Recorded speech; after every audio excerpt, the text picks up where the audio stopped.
2025년 8월 거대한 불길이 한반도를 뒤덮을 것이다. 선택은 끝났고 이제는 결과만 남았다. 9.11 테러와 코로나19를 예언한 불가리아의 맹인 예언자는 지금 대한민국을 향해 또다시 의미심장한 경고를 남겼습니다. 그녀는 이미 수십 년 전부터 수많은 세계적 사건을 예측하며 유럽과 러시아에서 실존한 노스트라다무스로 불려왔습니다. 그리고 이번에는 한국이 맞이할 가장 큰 변화에 대해 구체적인 시기와 경고의 메시지를 남겼습니다. 이 영상은 바바반가의 2025년 예언 중 가장 충격적인 내용만을 중심으로 정리했습니다. 구독과 좋아요로 대한민국의 미래를 함께 해주세요. 바바반가는 평생 동안 약 1000개가 넘는 예언을 남긴 것으로 알려져 있습니다. 그녀는 자신에게 들려오는 목소리를 따라 시간과 공간을 넘나드는 메시지를 전달했습니다. 그 중에서도 많은 사람들이 주목한 예언은 다음과 같습니다. 쌍둥이 철새가 철을 가르고 무고한 피가 하늘로 솟구칠 것이다. 이 문장은 훗날 9.11 테러와 연결되며 큰 충격을 안겼습니다. 검은 철의 벽에서 죽음의 구름이 피어날 것이다. 이 표현은 체르노빌 원전 사고와 관련해 해석되었습니다. 강력한 남자가 미국의 왕좌를 되찾을 것이다. 이 문장은 트럼프 대통령의 등장과 맞물려 화제를 모았습니다. 차가운 병이 전 세계를 뒤덮을 것이다. 이것은 2019년 말 시작된 코로나 팬데믹을 떠올리게 했습니다. 놀라운 것은 이 예언들이 그녀가 살아있을 당시 수십 년 앞을 내다보고 했다는 점입니다. 어떤 예언은 비유적이고 어떤 예언은 날짜까지 명확합니다. 그리고 이제 그녀의 또 다른 예언 속에 2025년과 한반도가 등장합니다. 바바반가의 예언은 단순한 추측이 아니라 실제로 수많은 역사적 사건과 맞아떨어졌다는 점에서 세계적인 주목을 받았습니다. 1986년 그녀는 북쪽의 검은 연기가 수많은 생명을 앗아갈 것이다라고 말했습니다. 그 직후 소련의 체르노빌 원전에서 폭발 사고가 발생했고 수천 명이 사망하거나 피폭 피해를 입었습니다.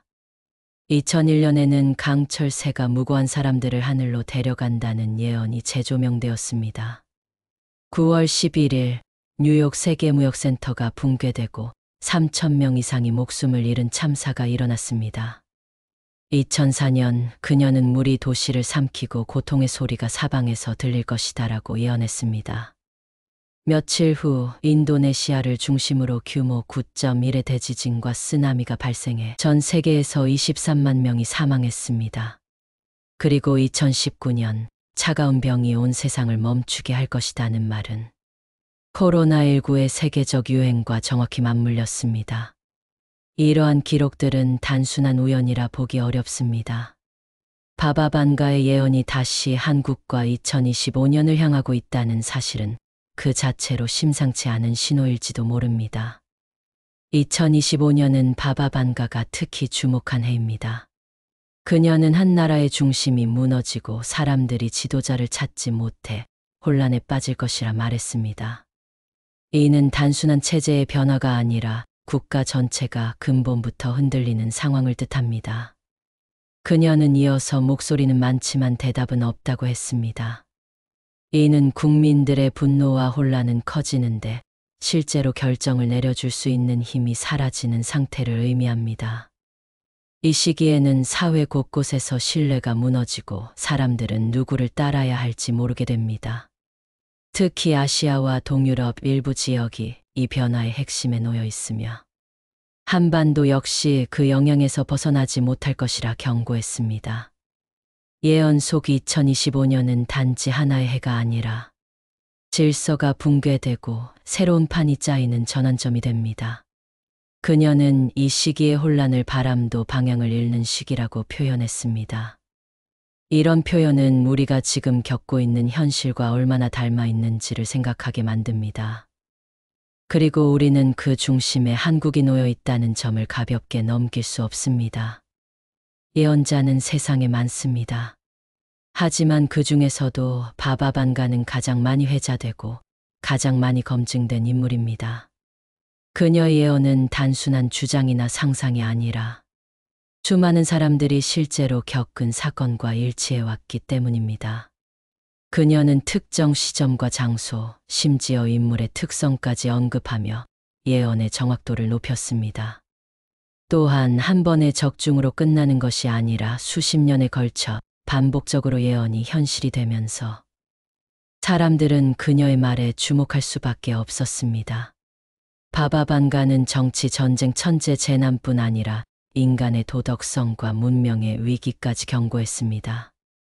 그 예언의 범위가 광범위하고도 깊었습니다. 그녀의 말을 기록했던 사람들에 따르면 바바반가는 자신이 보는 장면을 설명할 뿐 해석은 사람들에게 맡긴다고 했습니다. 그녀의 예언은 시간이 지나고 나서야 정확하게 해석되는 경우가 많았습니다. 예언을 믿지 않던 사람들마저 시간이 흐른 뒤에는 그녀의 말에서 의미를 찾기 시작했습니다. 바로 그 점이 사람들이 바바반가를 믿을 수밖에 없는 예언자라고 부르는 이유입니다. 바바반가의 이름은 지금 전 세계에서 다시 회자되고 있습니다. 한동안 잊힌 듯 보였던 그녀의 예언들이 2025년을 앞두고 다시 수면 위로 떠오르고 있기 때문입니다. 그녀는 2025년이라는 해를 지목하며 아시아에서 커다란 변화가 일어날 것이라 말했습니다. 그리고 그 변화의 물결은 정치와 사회를 넘어 인간의 삶 전체를 뒤흔드는 수준일 것이라 했습니다. 최근 들어 지도자에 대한 신뢰 하락과 사회적 갈등이 심화되고 경제적 불안과 국제정세의 위기감이 높아지면서 사람들은 그녀가 남긴 말 속에서 지금을 설명할 단서를 찾고 있습니다. 바바반가는 기억되는 예언자가 아니라 다시 돌아오는 예언자로 불립니다. 예언이 반복해서 적중하고 현실이 그녀의 말과 닮아갈수록 그녀의 이름은 잊히지 않고 되살아납니다. 현재 우리가 겪고 있는 상황은 그녀가 남긴 수많은 문장들과 정확히 맞물리고 있습니다. 그래서 사람들은 지금 바바반가를 다시 읽고 다시 해석하고 다시 주목하고 있는 것입니다. 바바반가는 2025년의 핵심 단어로 붕괴와 분열을 남겼습니다. 그녀는 지휘자가 사라지고 음표만이 어지럽게 흩날릴 것이다라는 문장을 통해 지도자의 부재와 혼란을 상징적으로 표현했습니다. 예언 속 지도자는 단순히 정치인을 의미하지 않습니다. 결정을 내리고 책임을 지고 국민을 하나로 이끄는 상징 그 자체입니다. 이 상징이 무너질 때 사회는 방향을 잃고 사람들은 서로를 의심하게 됩니다. 바바반가는 그 시기를 말은 많지만 진심은 없는 시대라고 남겼습니다. 서로 다른 목소리와 갈등은 국민들을 하나로 묶기보다는 점점 더 멀어지게 만듭니다. 그녀는 국민은 남았지만 나라는 없다는 말도 남겼습니다. 형식만 유지된 국가, 내용이 사라진 사회를 뜻하는 말입니다. 이런 경고는 단지 먼 미래의 이야기가 아닙니다. 지금 우리는 리더십에 대한 불신과 공동체에 대한 피로가 동시에 터져나오는 시대에 살고 있습니다.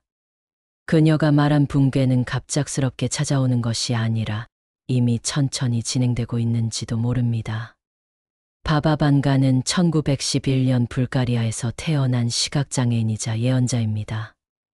12살 무렵 돌풍에 휘말려 시력을 잃었고 그 이후 보이지 않는 것들을 보기 시작했다고 전해집니다. 그녀는 직접 사람을 만나거나 이름과 생년월일만 들어도 미래를 말해주는 능력을 보였습니다. 예언 방식은 신비했고 그녀 본인은 자신이 보는 것은 운명이 아니라 하늘이 보여주는 그림이라고 말했습니다. 수많은 정치인과 군인들이 그녀를 찾아와 조언을 구했고 그녀는 평생 예언을 멈추지 않았습니다. 바바반가는 자신이 미래를 본다고 말하지 않았습니다.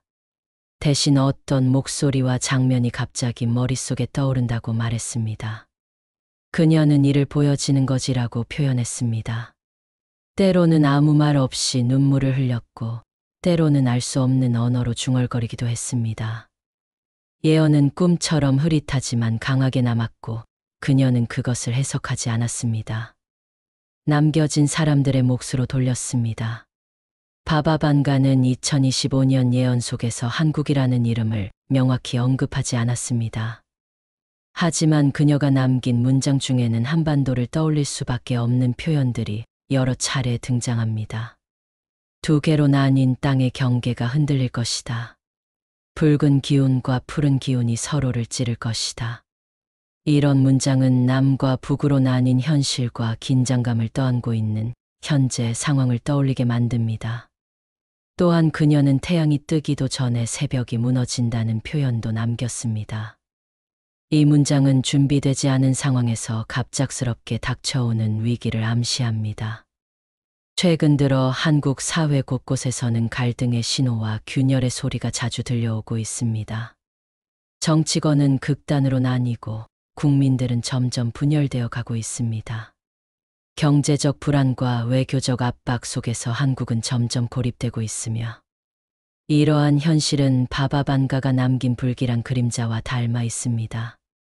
그녀는 세상의 작은 나라에서 큰 불이 피어오를 것이라는 말도 남겼습니다. 작지만 결정적인 변화를 일으킬 장소, 그게 바로 지금의 한국일지도 모릅니다. 바바반가는 여러 예언 중에 단 하나의 문장을 남겼습니다. 선택은 끝났다. 이 문장은 다른 어떤 예언보다도 짧고 명확하며 동시에 가장 무거운 여운을 남깁니다. 선택이 끝났다는 것은 더 이상 되돌릴 수 없고 결정된 길을 따라가야 한다는 뜻입니다.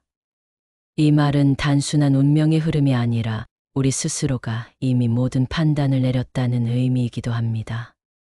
무언가를 바꿀 수 있는 기회는 끝났고 이제는 결과를 마주해야 하는 시점이라는 경고입니다. 그녀는 이 문장을 미래의 특정 시점에 대한 종결선언처럼 남겼습니다. 어떤 사람은 이 말을 들었을 때 전쟁을 떠올렸고 어떤 이들은 체제 붕괴나 자연재해를 상상했습니다. 하지만 가장 두려운 것은 그 누구도 이 문장의 정확한 의미를 모른다는 점입니다. 단지 확실한 것은 그녀가 2025년을 이야기하던 시점에 이 문장을 함께 남겼다는 사실입니다. 선택이 끝났다는 말은 경고가 아니라 통보입니다. 그 시기는 이미 지나갔고 우리는 이제 그 결과 앞에 서 있는 것입니다. 바바반가는 어느 예언보다 명확하게 한 나라가 외부의 압박과 내부의 균열로 동시에 무너질 것이라 경고했습니다. 그녀는 강물은 멀리서 밀려오고 안개는 안에서 피어난다는 문장을 남겼습니다. 외부로부터의 힘과 내부의 혼란이 동시에 국가를 집어삼킨다는 뜻입니다. 최근 한국은 미국, 중국, 러시아, 일본 사이에서 끊임없는 외교적 줄다리기를 이어가고 있습니다. 한쪽을 택하기엔 위험하고 모두와 등을 돌릴 수도 없는 상황에서 한국은 점점 더 고립되고 있습니다. 에너지 안보와 군사 전략, 그리고 경제적 의존도까지 한국은 어느새 스스로의 결정권을 잃어가고 있습니다. 그 와중에 국내 정치와 사회는 안정되지 못한 채 계속해서 충돌과 분열을 반복하고 있습니다. 외부에서는 압박이 오고 내부에서는 신뢰가 무너지고 있습니다. 이런 상태는 바바반가가 예언에서 말했던 두 줄기의 균열이 동시에 퍼지는 시대와 맞닿아 있습니다. 그녀는 한반도를 명시적으로 언급하진 않았지만 작은 땅에서 시작된 불이 거대한 대륙의 기류를 바꿀 것이라는 문장은 많은 해석자들이 한반도를 가리키는 것으로 보고 있습니다. 지정학적 위치상 한국은 분쟁의 최전선이며 경제, 기술, 안보 모두에서 중심축으로 떠오른 상태입니다. 바바반가는 이런 구조를 꿰뚫고 있었던 듯 변화는 주변이 아니라 가장 얇고 가장 날카로운 지역에서 터진다고 예고했습니다. 지금 한국은 그 경계에 놓여 있습니다. 외교와 안보만이 문제가 아닙니다. 내부 경제는 이미 흔들리고 있고 서민과 중산층의 삶은 점점 벼랑 끝으로 몰리고 있습니다. 물가는 오르고 자산은 양극화되며 기회는 특정 계층에만 쏠리고 있습니다. 바바반가는 돈은 있으나 쓸 수 없고 곡식은 있으나 배를 채울 수 없다는 표현을 남겼습니다. 이는 단순한 가난이 아니라 경제 시스템 자체가 기능을 멈추는 상태를 암시합니다. 사람들은 소비를 이어가지만 그 소비의 기반은 점점 약해지고 있습니다. 신용은 부풀려지고 통계는 현실을 따라가지 못합니다. 그리고 그 틈은 사람들의 마음속에 불안을 심습니다. 그녀는 부유한 이들이 더 두려워하고 가난한 이들이 더 분노할 때 그 나라는 한번 꺾인다는 말도 남겼습니다. 경제가 무너지는 순간은 숫자로는 측정되지 않습니다. 그건 사람들의 감정에서 먼저 시작됩니다. 지금 한국은 외부의 눈치를 보면서 안에서는 국민을 설득하지 못하는 이중의 위기를 마주하고 있습니다. 이 상태가 지속된다면 붕괴는 갑작스럽지 않게 그러나 반드시 오게 됩니다. 표면적으로는 아무 일도 없는 것처럼 보입니다. 뉴스는 조용하고 거리는 평범하며 사람들은 그저 하루를 살아가는 듯 보입니다. 하지만 바바반가는 이 상태를 가장 위험하다고 말했습니다. 그녀는 말이 멈추고 눈빛이 흐려질 때 국민은 이미 그 자리에 없다고 남겼습니다. 사람들은 더 이상 기대하지 않고 더 이상 말하지 않으며 무엇이 바뀌리라 믿지 않습니다. 민심은 소리 없이 빠져나갑니다. 의견이 사라지고 표정이 없으며 공감 대신 침묵이 자리를 차지합니다. 그녀는 이런 상황을 두고 국민은 살아있으나 마음은 떠난다고 표현했습니다. 사람들이 사회에 등을 돌리는 순간 국가는 껍데기만 남게 됩니다. 불신은 일상이 되고 냉소는 유행이 되며 각자는 스스로를 지키기 위해 말문을 닫습니다. 이런 사회에서는 공동체라는 말이 무색해집니다. 바바반가는 공동체가 해체되는 징조로 웃음이 줄고 손이 닿지 않는다는 문장을 남겼습니다. 사람들은 모이지 않고 축제는 사라지며 가족과 이웃의 개념도 흐려집니다. 그녀는 사람들이 같은 집에 살아도 서로를 모르게 될 것이라 말했습니다. 같은 나라에 살지만 다른 언어와 감정을 가진 이들이 되어갑니다. 학교와 교회, 회사와 동네마저 공동체 기능을 잃고 모두가 개인이라는 섬이 됩니다. 그녀는 이 시기를 대화 없는 시대라고 불렀습니다. 이제 남은 것은 갈등뿐입니다. 침묵이 길어질수록 분노는 안쪽에서 자라납니다. 바바반가는 서로 다른 색이 섞이지 않고 각자의 벽 안에서 칼을 갈게 될 것이라는 말을 남겼습니다. 그것은 단순한 의견 차이가 아니라 공존의 거부를 의미합니다. 사람들은 자신의 진영을 만들고 다른 진영을 적으로 인식합니다. 정치와 이념, 세대와 지역, 남성과 여성, 모든 구분은 전선이 되고 우리는 더 이상 국민이라는 이름으로 묶이지 않습니다. 그녀는 국민이라는 말이 사라지는 날 나라도 함께 사라질 것이다라고 말했습니다. 국민은 국가의 주인이 아니라 국가를 움직이는 유일한 힘입니다. 그 힘이 분열되는 순간 모든 시스템은 무용지물이 됩니다. 갈라진 사람들은 서로를 이해하지 않으려 하고 사회는 이해가 아닌 승패로 흘러갑니다. 이런 흐름은 갑자기 오지 않습니다. 이미 우리는 그 길 위에 있습니다. 그런데 500년 전 조선의 한 도사 역시 놀랍게도 같은 경고를 남겼습니다. 2025년 7월 대한민국은 지도자를 잃고 무정부 상태에 빠질 것이다. 그날 이후 우리는 더 이상 국가라 불릴 수 없을 것이다. 조선 중기 왕 앞에서 미래를 예언한 도사. 남사고는 지금으로부터 500년 전 2025년의 혼란을 격암유록에 기록했습니다. 서울은 멈추고 새로운 권력은 북쪽에서 내려올 것이다. 이제 그의 예언은 현실이 되고 있습니다.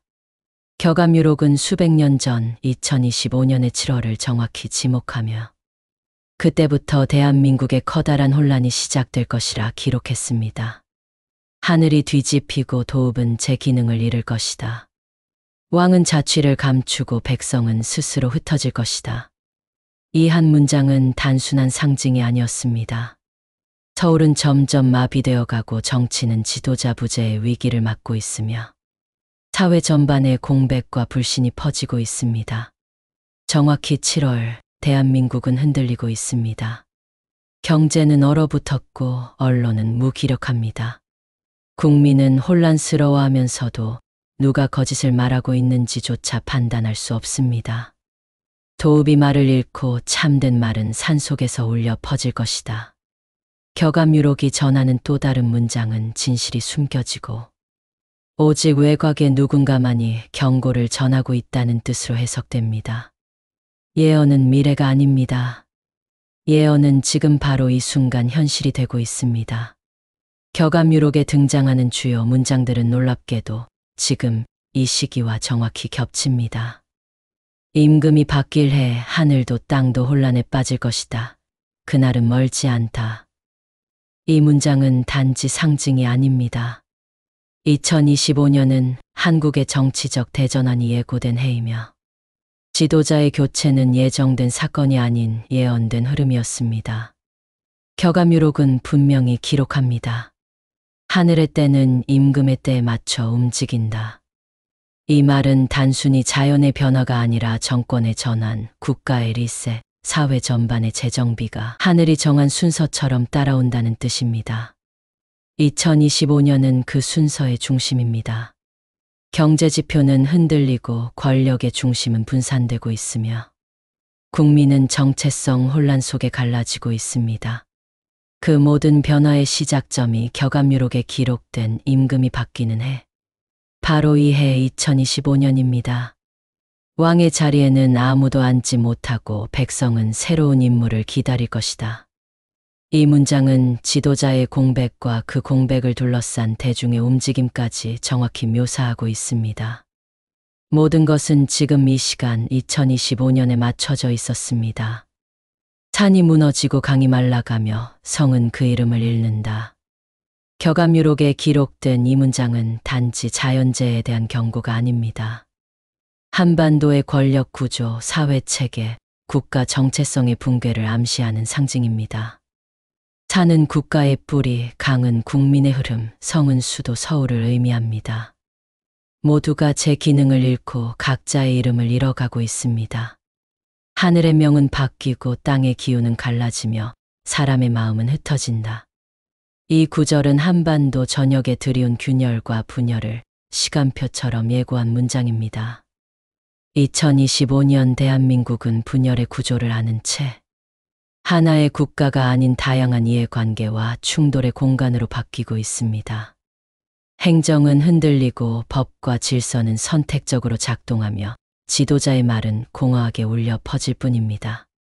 격암유록은 한반도의 붕괴가 전면적인 전쟁이 아니라 보이지 않는 분열, 보이지 않는 무질서로부터 시작될 것이라 보았습니다. 그 경고는 이미 시작된 현실이 되었습니다. 새로 태어날 땅은 고통의 시간을 지나야 한다. 이 문장은 아직 끝나지 않았습니다. 시간표는 계속 움직이고 있습니다. 하늘에서 명이 끊기고 백성은 깃발을 잃는다. 격암유록은 한 국가의 붕괴를 단순한 정권 교체나 체제 불안으로 표현하지 않았습니다. 국가 자체가 그 형체를 잃고 본질이 해체되는 상황을 예고했습니다. 2025년의 대한민국은 더 이상 하나의 국가로 묶이기 어려운 현실에 직면하고 있습니다. 지역 간 갈등, 세대 간 충돌, 계층 간 분노. 모든 균열이 동시에 터져 나오고 있습니다. 그 땅은 서로 다른 법을 따르고 서로 다른 말을 하며 서로 다른 하늘을 바라본다. 격암유록의 이 구절은 형식적으로는 하나의 영토지만 실질적으로는 해체된 공동체의 모습을 예고합니다. 정치 시스템은 작동하지 않고 법의 권위는 흔들리며 지도자는 있으나 영향력을 발휘하지 못합니다. 모든 통제는 느슨해지고 모든 책임은 사라졌습니다. 그때 백성은 스스로 다스리고 스스로 나뉘어 살게 된다. 이 문장은 대한민국이 국가라는 형태를 유지하더라도 그 내용은 완전히 변형될 것이라는 충격적인 암시입니다. 통일도 분열도 아닌 무정부적 다양화, 그리고 통제되지 않는 지역 분권이 이미 현실로 진행되고 있습니다. 격암유록은 그 미래를 해체라는 단어 대신 형체를 잃는다는 말로 표현했습니다. 그날이 다가오고 있습니다. 입이 열리면 귀는 닫히고 진실은 산속에 묻힌다. 격암유록은 진실을 말하는 자가 살아남지 못하는 시대를 예고했습니다. 진실은 존재하지만 그 진실을 들어줄 사람이 없고 알리고자 하는 자는 고립된다는 뜻입니다. 2025년의 한국 사회는 그 구조를 그대로 따라가고 있습니다. 언론은 형식만 유지하고 팩트는 감춰지며 거짓이 진실보다 더 힘을 가집니다. 백성이 보고도 믿지 않고 들은 것도 부정한다. 이 구절은 정보 과잉과 신뢰의 붕괴 속에서 대중이 진실 자체를 거부하게 되는 현상을 설명합니다. 진실은 외면당하고 진실을 말하는 자는 조롱받으며 침묵이 미덕처럼 포장됩니다. 과거 진리를 경고한 자들은 모두 이단이라 불렸고 오늘날 그들은 음모론자로 내몰립니다. 참된 말은 멀리 있고 거짓은 문 앞에서 웃는다. 이 문장은 정확히 지금 포털과 뉴스의 현실을 압축합니다. 진실은 알고 있어도 말하지 못하고 말할 수 있어도 내보낼 공간이 없습니다. 침묵을 선택한 것이 아닙니다. 침묵을 강요당한 것입니다. 격암유록은 그 누구보다 먼저 이 침묵의 구조를 예언했습니다. 그리고 그 구조는 지금 현실이 되어가고 있습니다. 하늘은 말이 없고 땅은 메아리를 삼킨다. 백성은 거울을 잃고 어둠 속에 서 있다. 격암유록은 진실을 비추는 기능을 상실한 언론의 미래를 이 한 문장으로 요약했습니다. 지금 우리는 뉴스와 정보의 홍수 속에 살고 있지만 그 어디에서도 진짜 목소리를 찾을 수 없습니다. 진실을 밝히는 것이 아니라 여론을 설계하고 불편한 사실을 삭제하고 누군가의 입맛에 맞는 정보만 남깁니다. 참된 기록은 불에 타고 거짓된 말이 백성을 움직인다. 이 구절은 기록조차 조작되고 사실 대신 감정이 우선시되는 2025년 한국 사회의 풍경과 겹쳐집니다. 언론은 중립이라는 이름 아래 무기력함을 선택했고 국민은 무언가 이상하다는 걸 느끼면서도 그 이상함을 언어로 설명하지 못합니다. 귀는 열려 있어도 들은 것이 없고 눈은 떠 있어도 본 것이 없다. 정보는 흘러가지만 그 안에 진실은 없습니다. 기사는 올라오고 뉴스는 넘쳐나지만 정작 중요한 말은 누락되거나 변형되어 퍼지고 있습니다. 이제 언론은 감시의 도구가 아닌 통제의 수단이 되어가고 있습니다. 격암유록은 그 침묵의 시작을 이미 예고하고 있었습니다. 그리고 지금 그 침묵은 완성되고 있습니다.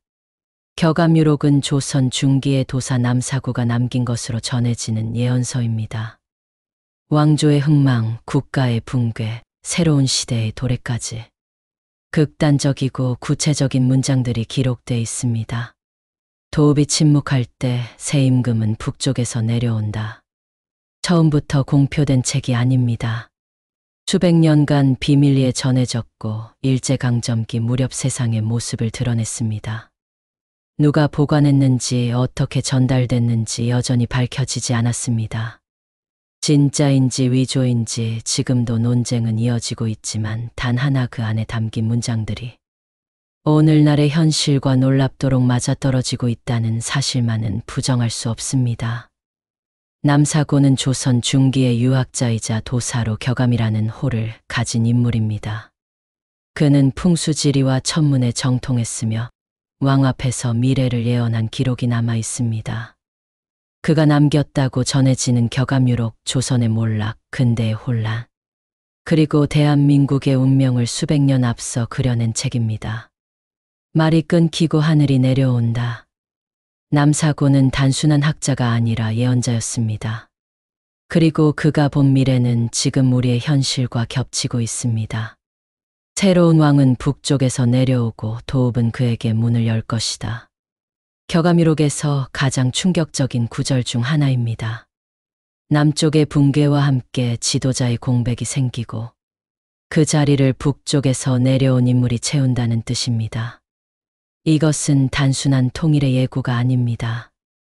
무력 없는 침입 혼란을 틈탄 권력 이양, 그리고 내부 붕괴에 의한 외부 개입을 암시합니다. 백성은 북쪽의 말을 따르고 남쪽의 지도자는 보이지 않는다. 이 문장은 정치적 공백 그리고 대중의 심리 변화까지 예고하고 있습니다. 2025년 한반도의 현실은 격압 유럽과 놀라울 정도로 일치해 가고 있습니다. 남쪽의 리더십은 흔들리고 신뢰는 무너졌으며 국민은 더 이상 누구를 따라야 하는지조차 혼란스러워졌습니다. 그때 북쪽이 움직입니다. 이 예언은 전쟁을 말하지 않습니다. 피를 흘리는 전투가 아닌 정신적 지배 상황의 역전을 예고합니다. 백성은 자발적으로 북쪽의 길을 선택한다. 가장 무서운 변화는 총칼이 아니라 마음의 전환입니다. 이 예언은 통일이라는 단어 뒤에 숨은 점령의 시나리오를 보여주고 있습니다. 임금이 물러나고 하늘이 그 자리에 성인을 내린다. 격압유록에서 가장 신비롭고도 논란이 많은 문장입니다. 기존의 지도자가 사라지고 새로운 존재가 등장한다는 뜻입니다. 이 문장은 단순한 권력 교체가 아니라 근본적인 시스템 붕괴와 새로운 질서의 출현을 암시합니다. 백성은 그를 따라 말을 고치고 법을 바꾼다. 성인은 단순한 이상적 인물이 아닙니다. 그는 정치와 종교 법과 언론 국가의 구조 자체를 새롭게 설계하는 존재로 나타납니다. 그렇기에 이 예언은 희망이자 동시에 두려움입니다. 과연 그 성인이 누구인지 격압유록은 구체적인 인물은 지목하지 않았습니다. 하지만 출신은 북쪽일 가능성이 높으며 기존 체제를 완전히 부정하는 인물이라는 해석이 지배적입니다. 지도자의 부재 혼란에 빠진 국가, 무너지는 사회 시스템 속에서 대중은 구원자를 찾습니다. 그 구원자가 성인으로 보이기만 한다면 그의 출처나 의도를 묻지 않고 따르게 됩니다. 이것이 바로 격압유록이 경고하는 가장 위험한 지점입니다. 성인은 빛으로 오지 않고 그림자 속에서 나타난다. 이 말은 그가 진정한 구세주가 아닐 수 있음을 함축적으로 말하고 있습니다. 왕이 바뀌는 혼란의 시기, 그 틈에 또 하나의 권력이 탄생하고 있습니다. 구름이 덮고 별이 사라진다. 왕은 그 자리를 내놓는다. 격압유록은 기존의 지도자가 물러나는 과정을 자연스러운 계승이 아닌 어둠 속에서 밀려나는 모습으로 묘사합니다. 왕은 왕으로 끝나지 못하고 백성에게 잊히며 권력의 흐름은 명분이 아닌 혼란 속에서 뒤바뀝니다. 강한 자는 쓰러지고 조용한 자가 자리를 대신한다. 이 구절은 기존 체제의 붕괴가 폭력적인 전복이 아닌 무기력한 퇴장으로 이뤄질 것임을 암시합니다. 강하다고 믿었던 시스템, 굳건하다고 여겼던 권력, 그 모든 것이 아무런 힘도 쓰지 못한 채 조용히 무너진다는 뜻입니다. 지금 대한민국은 지도자의 권위가 흔들리고 국민의 신뢰는 사라졌으며 말 한마디가 더 이상 사회를 움직이지 못하는 시대에 들어섰습니다. 하늘이 명을 거두고 백성은 누구를 따를지 모른다. 이 문장은 단순한 정권 교체가 아니라 국가의 중심축 자체가 사라지는 상황을 묘사합니다. 왕이 바뀐다는 것은 누군가가 그 자리에 앉는다는 의미이기도 하지만 동시에 그 자리가 더 이상 왕의 자리로서의 힘을 가지지 못하게 되는 상황을 뜻합니다. 2025년 지도자는 교체될 것입니다. 하지만 그 자리는 더 이상 권력이 머무는 공간이 아닐 수도 있습니다. 격압유록은 그날을 이미 수백 년 전부터 예고하고 있었습니다. 하늘은 사람을 내려보내고 그는 백성을 하나로 묶는다. 격압유록 속 성인은 단순한 종교적 인물이 아닙니다. 그는 국가를 재편하고 질서를 다시 세우는 절대적 권위를 가진 존재로 묘사됩니다. 그의 말은 법이 되고 그의 눈빛은 칼이 된다. 이 구절은 성인이 단지 이상적인 구세주가 아니라 현실의 구조를 완전히 장악하는 인물이라는 점을 분명히 보여줍니다. 그는 대중의 고통을 이해하고 사회 혼란 속에서 새로운 방향을 제시하지만 동시에 기존 체제와는 전혀 다른 강력한 통제력을 발휘합니다.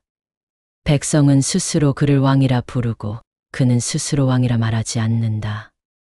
가장 무서운 권력은 강요된 것이 아니라 자발적으로 받아들여지는 권력입니다. 격압유록은 성인이 스스로 권력을 쥐는 것이 아니라 혼란 속에서 국민이 그를 구원자라 여기고 모든 것을 맡기게 되는 순간을 경고합니다. 그는 이름도 없고 과거도 명확하지 않으며 자신의 존재를 그저 말과 질서로 증명합니다. 성인의 조건은 완벽함이 아닙니다. 대중의 필요에 맞는 존재 그리고 불확실한 시대에 확실한 해답처럼 보이는 인물입니다. 그렇기에 그는 위험합니다. 그의 말은 비치지만 그의 그림자는 보이지 않는다. 진실한 자인지 조작된 자인지 판단은 늦고 선택은 빠릅니다. 격암유록이 말한 성인은 구세주일 수도 또 다른 통치자일 수도 있습니다. 법은 있으나 작동하지 않고 권위는 있으나 믿지 않는다. 격암유록은 왕이 바뀌는 시기를 단순한 지도자 교체가 아닌 권력 자체의 붕괴로 묘사합니다. 누가 윗자리에 앉느냐가 중요한 것이 아니라 그 자리에 앉은 자가 더 이상 나라를 움직이지 못하는 구조로 바뀐다는 뜻입니다. 기둥은 서 있으나 지붕은 내려앉고 기와는 땅을 덮는다. 이 문장은 형식은 남아있으나 내용은 사라진 무기력한 국가 시스템을 상징합니다. 2025년의 대한민국은 이러한 현실에 점점 가까워지고 있습니다. 대통령이 존재하지만 말은 흩어지고 정당이 있지만 국민의 신뢰는 없습니다. 관료제는 살아있지만 행정은 느려지고 법률은 있지만 그 적용은 자의적입니다. 질서는 남아있으나 그 질서를 믿지 않는 시대. 이것이 격암유록이 경고한 질서 없는 권위의 시대입니다. 이런 시대에선 누가 법을 말해도 그 말은 공허해지고 국민은 스스로 기준을 만들기 시작합니다. 통제가 약해진 것이 아닙니다. 통제하려는 자를 더 이상 신뢰하지 않기 때문입니다. 500년 전의 경고와 오늘의 현실, 과연 이 일치는 우연일까요? 아니면 이미 쓰인 운명일까요? 당신의 생각은 어떻습니까?